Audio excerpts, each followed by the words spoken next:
Hi, and welcome to Coffee with Claire. How many of you as business owners make it a point to laugh every day? Or how many of you get mad at your employees for laughing too loud or having a good time at work?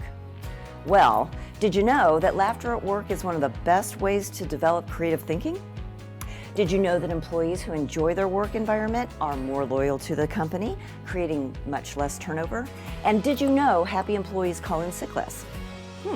Aren't those big contributors to your company's productivity and profitability? Maybe you should be looking just as much at the laugh lines on your employees' faces as you do to the bottom line of your P&L statement. On this next episode of Coffee with Claire, join me and my next guest, public speaker and author Joel Zeff, as we discover why Joel has made it his mission to remind corporations that fun and passion are pathways to success. His interactive, playful approach to keynote speaking has allowed him to differentiate himself from the death by PowerPoint approach you get from so many keynotes.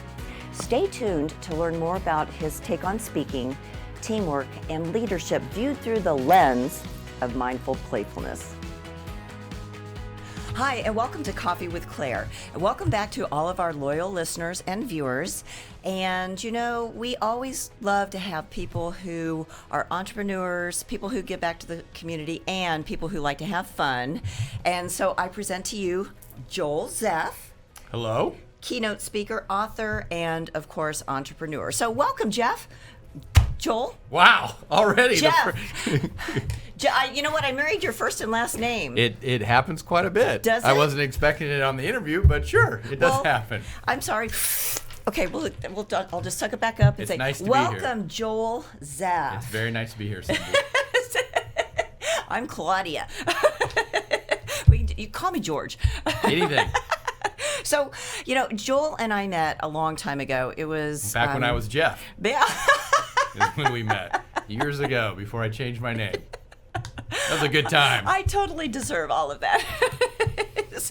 So back in the day when Joel and I met, it was 1998, and I was a member of a team at Fast Signs International, and we had this amazing convention that Joel opened, and it was so fun to have this high energy keynote speaker to get us started off. We had a Olympic theme, and he really, incorporated the theme into the conversation. But the thing that really struck me was like, oh my gosh, the audience is engaged this entire time. I mean, usually in 5 minutes into a keynote, everybody's checking their phone. Well, or Blackberries back then, or I'm not sure sleeping, what it was. or because the big parties the night before or whatever.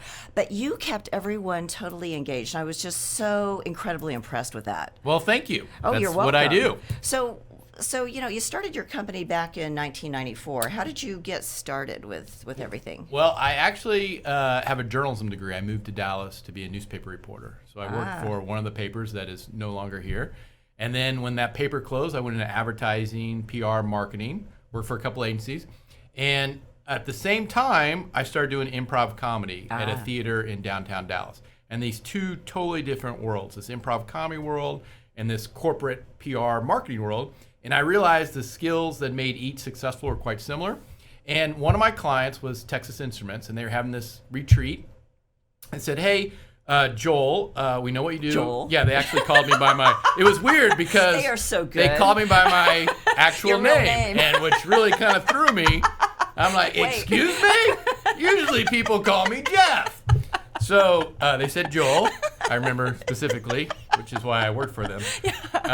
And so they said, come up and do some of that improv with us. We're having an executive retreat. And it was all VP level. It was a technology group. It was a small group. And, and I took another guy with me and another performer, and we had a ball. The audience enjoyed it. I enjoyed it. So the light bulb was kind of flickering on at that point. And then just like anything, you do a great job, someone recommends you, and your name gets passed along, whether your name is Joel or Jeff. And so people called me and said, well, we've got a couple hundred people. Can you come talk about teamwork? And I said, absolutely. And I would go and, whatever. I mean, if they offered me a paperweight with a clock in it, Yeah. I was thrilled. Yeah. And that's how it started. And then 97, I did a little demo video. Okay. And once I started sending that out, it just kind of blew up. And it kind of took over my business. And then all of a sudden, I didn't realize it, but I had become a speaker. So this was really not an intentional path for you. No, because I didn't even know people spoke for a living. I didn't know there were speaker bureaus. I didn't know that they had these huge conferences, with lights and video. I had no idea. Really, I was very naive. Had no idea that any of this was happening. And so once I kind of started in the world, and just kind of found my way, and I always believed I was going to talk from the heart. It was going to be organic. I was going to use my improv skills and play improv games with the audience as an interactive, energizing, fun experience. But we were going to talk about the choices that they made and learn from that. And it just always evolved. I never sat down and said, I'm going to write down what I'm going to say, and then I'm going to say this. It just happened. And if I liked what I did or the reaction, I'd say, well, we're going to do that again. Yeah. And if I didn't like it, then that would be cut out. But everything was evolving and continues to evolve. I'll say things, all of a sudden, I'll be at a keynote in front of 1,000 people and start talking about something. And I'm like, I don't know where that came from, but that is awesome. And so I should do that again. And in fact, just last week, I was with a group, property management group, and I played a couple games that I never played before with a group. Okay. And so it's always evolving, finding that that special experience that the audience is having fun and they're excited and they're engaged, but they're also learning. So when you're playing the games, do you have some favorite go-tos that you play? Yeah, I use a lot of different improv games. I probably have 20 to 25. In a typical keynote, I'll use 3 or 4. Okay. So if you're thinking an hour or hour and a half, 3 or 4 is a very short amount of time. They're just really used, as a tool to deliver the messages. They're unique. Most people who come to a conference aren't expecting to play an improvisation game. Right. And so they enjoy it, they're engaged, they're open to the message, they retain the message. More importantly, when their best friend, their peer, the manager from a different department gets up there and all of a sudden they're a ballerina on stage or they're staying on a chair trying to imitate a giraffe or they're in a car on a road trip and they're doing 4 different emotions, they have a vested interest. I'm like, wow, what's happening? Yeah. And so that becomes an experience. Yeah, because they totally relate to it. They do. And Everybody wants to play. Everybody wants to have fun. Yeah. Even the groups that you think don't want to have fun. I don't just speak to groups that are just jumping off the walls and they're all excited and we're selling and wow, and I can just get up there and go, well, this is what I had for lunch today. I had carrots. Oh my goodness, that carrot speaker was amazing. Certainly I have those groups. I have those audiences. But most of the time, it's a group of, now I'm not trying to disparage anybody, but, maybe accountants or IT or engineers. Well, more introverted. Yeah, they're more introverted. Yeah, they're right. They're not jumping off the, the chairs or what have you. But, everybody wants to play. Yeah. They want to have fun, they want to laugh. And I start every presentation, I said, look, we're going to have fun. And if all you get out of the next hour is laughter and enjoying yourself, I'm cool. If that's all you get out of it, there's no better way to spend an hour laughing with your peers, your friends, your colleagues, your team, your partners, whatever type of group it is. Yeah. But we're going to talk about some awesome choices. And these choices help us be more successful, keep our passion up, and our stress down, how to deal with change more successfully, how to work as a team more successfully. All these are, and as you know, all these are the choices and the messages that improv teaches us. Yeah, and let's talk a little bit about that with our audience. So in improv... Is there an audience? Who's watching this? I mean, my mom might watch it. I'm just wondering. There's a guy walking by. We have lots of people that I will be believe very you. interested in what you're saying. They might have turned it off right there. Well, the ones that are watching have made the higher percentage choices. They do. Yes. Yes. And so in improv, there's lower percentage choices and higher percentage choices. So let's talk a little bit about that and let the audience know what your take is on that and how it kind of dovetails into making the right choice and your message to your all of your guys Well, and gals that you talk to? we really want to talk about making great choices and how we work together as a team and how we lead and how we deal with change. Yes. And so that's a when big you thing. see 3 or 4 people come up and they play an improv game, they're making choices. And these are the same choices that we have to make in any type of work environment, whether it's a customer Absolutely. Environment, whether it's a partner, a vendor, whatever relationship. And we're making these choices because we're always working in a team. We're always helping each other be successful. We're always working in how we communicate to each other, Yes. and understanding and being present and in the moment of what's happening. And that helps us make these choices because in the end, we want to be happy, we want to be fulfilled, we want to be rewarded. And we're always searching for that. And these choices help us get there. So this really is a phenomenon. I mean, you've spoken to over 2,000 audiences. I have.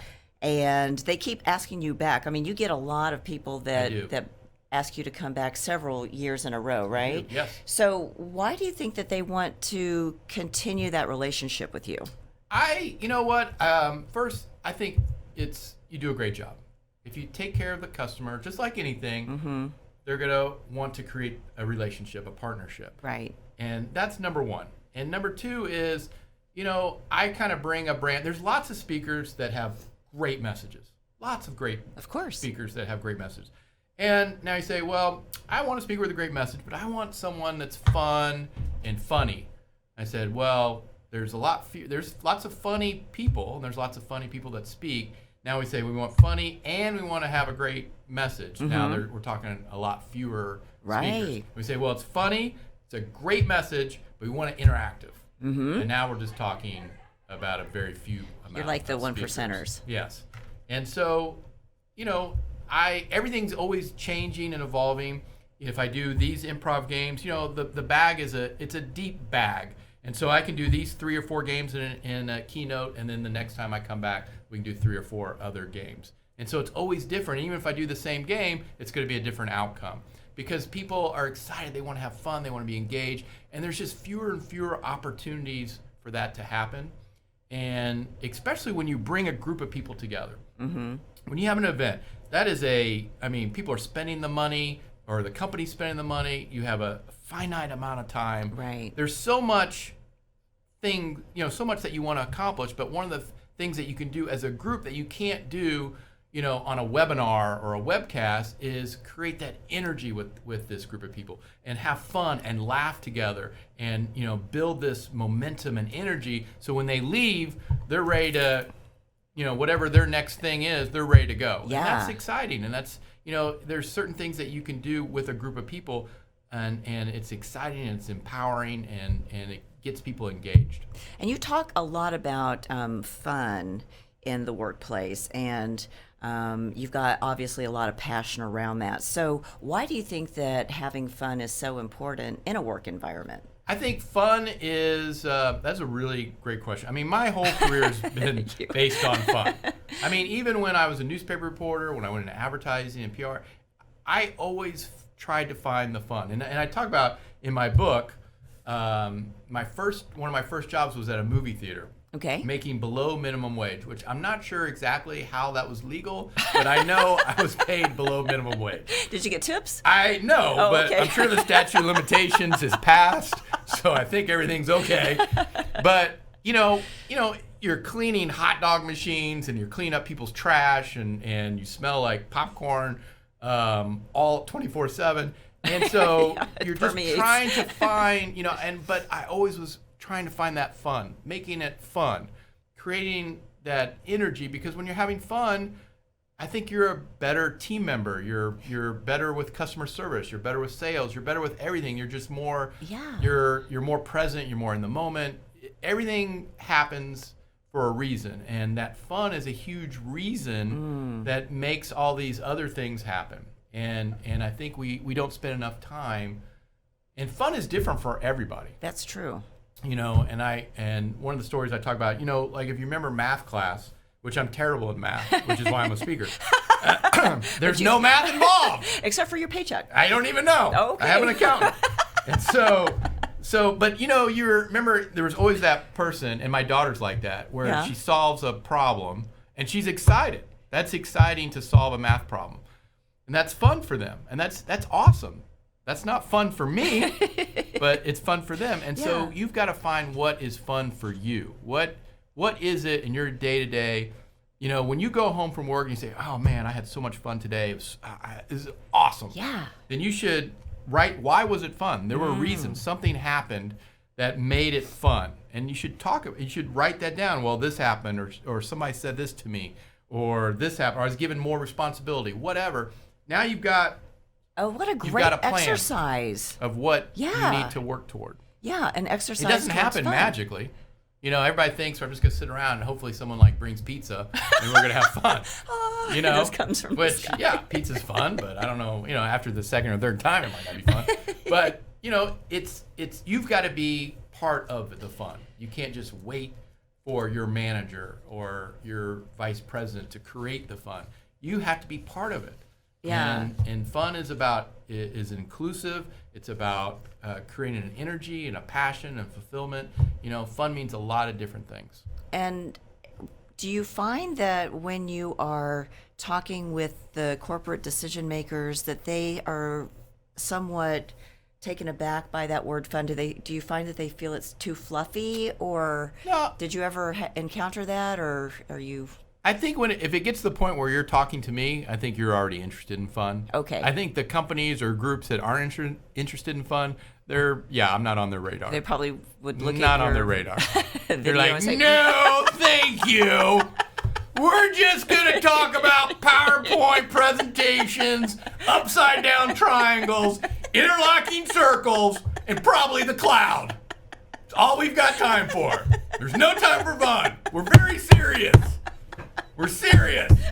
We're selling stuff, or making stuff, or distributing stuff, or we're a third-party vendor doing some kind of middleman stuff.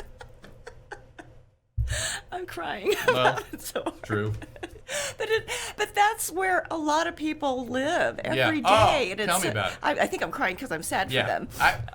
Look, I actually posted this on one of my social media, and it was right before I was in the back of the room. They're doing my introduction, and everybody's really quiet. Yeah. They really have no idea what's about to happen. I mean, the person who hired me does, but the audience, and they're quiet, and there's no energy in the room because they just, who knows what they just talked about, what kind of some number issue or something, or whatever. And then I come up, and I want to bring in that energy. They deserve it. We work very hard. We deserve to have fun. Yes. And even if it's just for a short amount of time, just to show us what happens when we have fun and how we work together and what our mindset is and what our tone and what our attitude is, and all that goes right toward the bottom line. And, and if you can't figure that out, I'm trying to help you figure that out, but I can't force you. I can't force anybody. So, but when they call, that's the first step. And do you customize to their message for the conference? Yeah, it's all about connecting. When you're trying to make a group of people laugh and you're trying to create this energy and you're getting them way out of their comfort zone. People are playing improv games, and it's not everybody has to play an improv game. Sure. It's like if I have 500 people, 9 people are going to come up on stage. And so there's always 9 people that are going to come up on stage, but the audience is still engaged. Right. And we do things at their, as a group. And so when you want to connect to that audience, you're expecting them to get out of their comfort zone. It's about, you want to customize, and so they understand that I know you, I care about you, and it's not, I'm going to come in and do the same presentation that I did yesterday. This presentation is for you.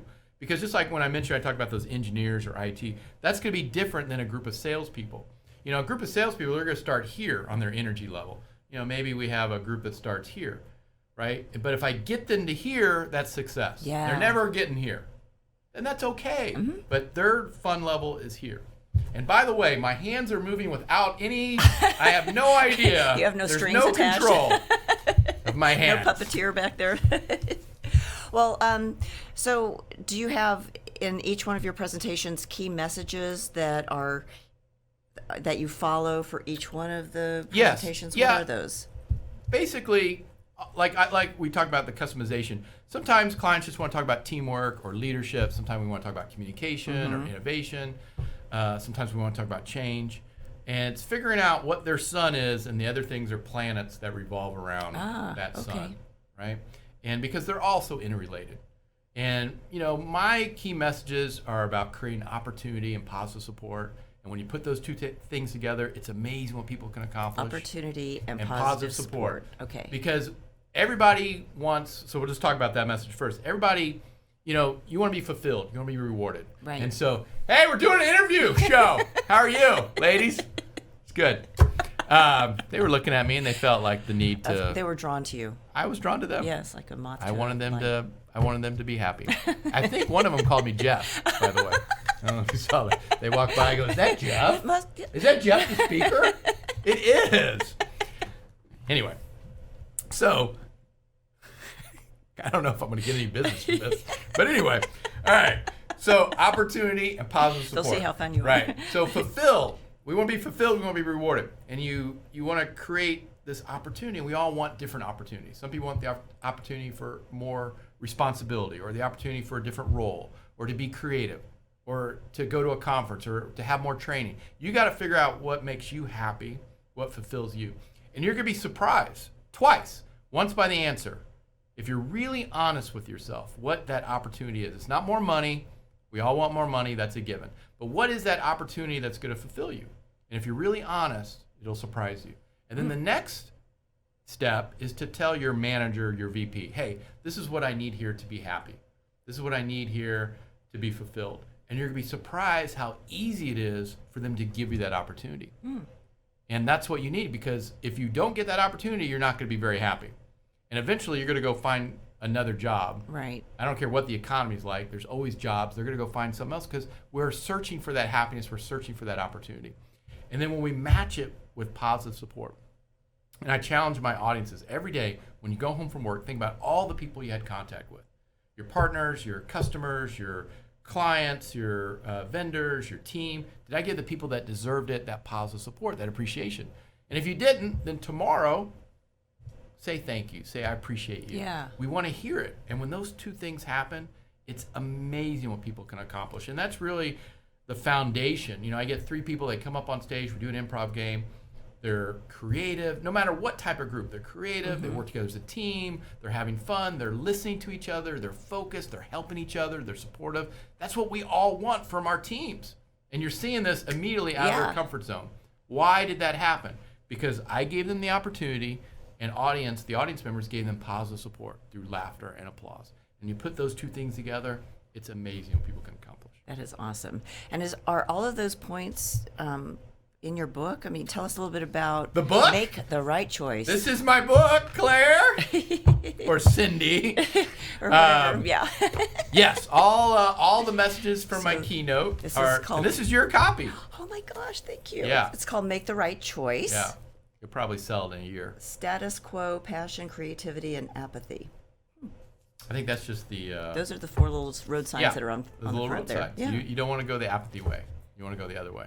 Okay. Yeah. Yes. Oh, okay. You don't want to go status quo way either. No, I see, you don't wanna because go that passion way. and creativity are moving forward, wanna go that and way. status quo and apathy are moving backwards. You're making the Got choice. it. Oh, this is amazing. So all my messages are in the book, and then lots of ideas and exercises that companies or managers can use with their own teams. So they can actually read the book and directly hope so. apply some. Then there's does anybody other read institutions- anymore? I do. And then they can directly apply Yes. some of these I think these that's ideas. the point. Okay, well, good. Not everybody does that. They don't. Sometimes Just they just the- write to see themselves in print. I know. But this is something. I didn't even read this book. I don't even know what it says.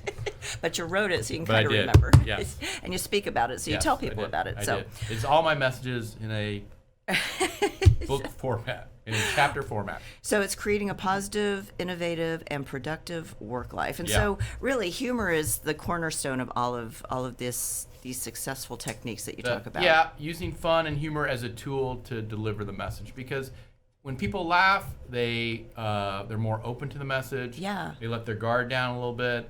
They're more engaged, and they retain. When you laugh, you remember, and so that's those are my tools. I mean, everybody uses different tools. Mm-hmm. I can't juggle, so there's juggling speakers. Like, here's the message. I can't juggle, so I use improv and humor to deliver that message, and it's been very successful. Well, yeah, and you do it very well. You've demonstrated your ability here on Coffee with Claire in an amazing way. Well, I hope so. This is just rehearsal, right? We're doing the real takes later. We'll do the other one next time. Yeah. We'll cut it. We'll cut it in post. So how can our viewers find you? They through my website. Okay, It's just my name. I hope they use my correct name, joelzeff.com. Yes, spell it for them. Yeah. JoelZeff.com. joelzeff.com. You can find me on LinkedIn or Facebook. Me. Don't friend me, Claire. Don't friend you, Yeah, just like you, just like follow me. you like Just, a stalker? Yeah, follow, like. Okay, No, I you won't can like friend you. me. Thank you. Gosh, You're I feel welcome. so honored. You're welcome. Well, Joel. I was going to have some coffee, but Thank you. do people know there's no coffee with Claire? We offered you The something. show You is said called no. Coffee with Claire. There's no coffee. There's Claire. We were afraid. There's a coffee cup, but there's no actual coffee. We were afraid to put any coffee in your mug, Joel, just so you know. I hope the viewers know Claire Don't has flip that water. one. That- Could be vodka, but I'm pretty sure it's water. Or wine. There's it no could be, Claire. yes. Yeah, there's no coffee with Claire. So thank you so much for all Oh, thank you, Claire. our loyal viewers and listeners and Oh, watching I Coffee need a with hot Claire cup today. of coffee. As always, So thank you for good. tuning in, and we will see you next time.